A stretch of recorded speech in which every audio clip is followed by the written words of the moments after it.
siya, may love siyang iba. Ate Lori, pantayan mo yan.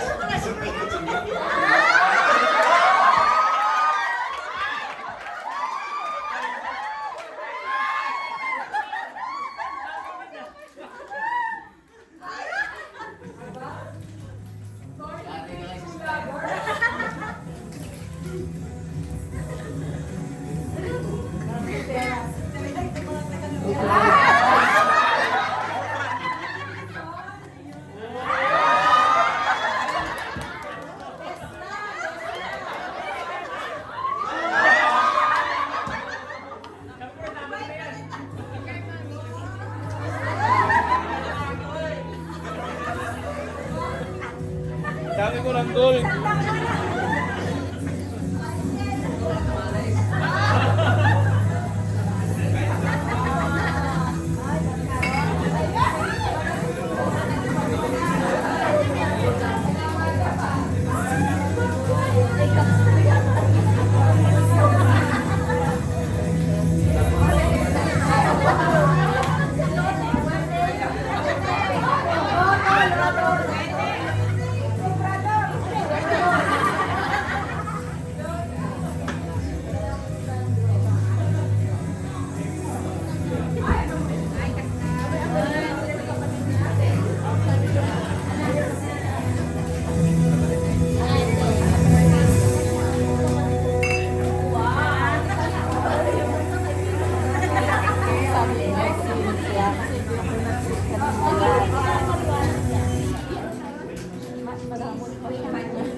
Love, sagot na.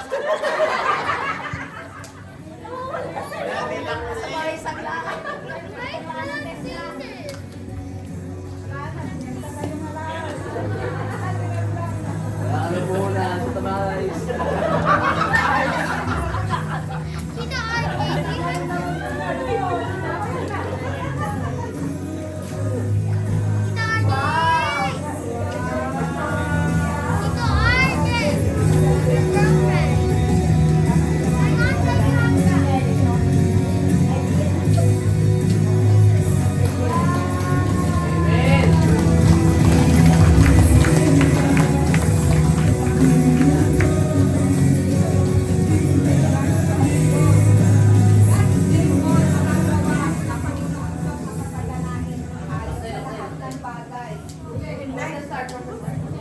God is able nga magagawa ng lahat ng Diyos na pagpalain tayo sa lahat ng bagay na higit pa sa lahat na ng inyong pangangailangan upang sumagana kayo para sa mabubuting gawa. Para sa mabubuting gawa. Kay buti ng ating Panginoon Diyos dahil we are blessed na tayo ibinigyan ng mga blessing na huwag nating sayangin sa gawa ng hindi nakakalugod sa Kanya. Yung bisyo na inyong mga kasalanan, na ating mga ginagawa na kasalanan.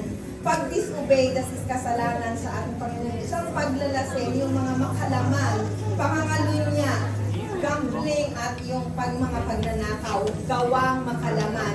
God is able na magpatawad sa ating mga nagawang kasalanan. Magkaroon lang tayo ng pananampalataya sa Kanya, repentance. God is able na mahalin tayo. God is able to love us.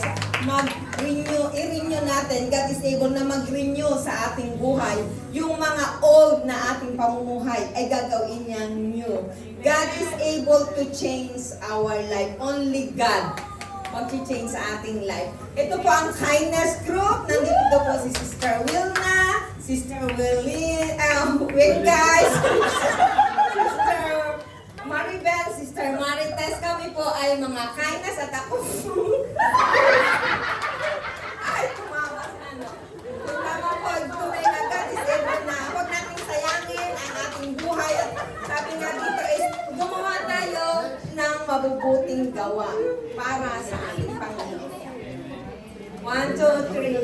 Amen.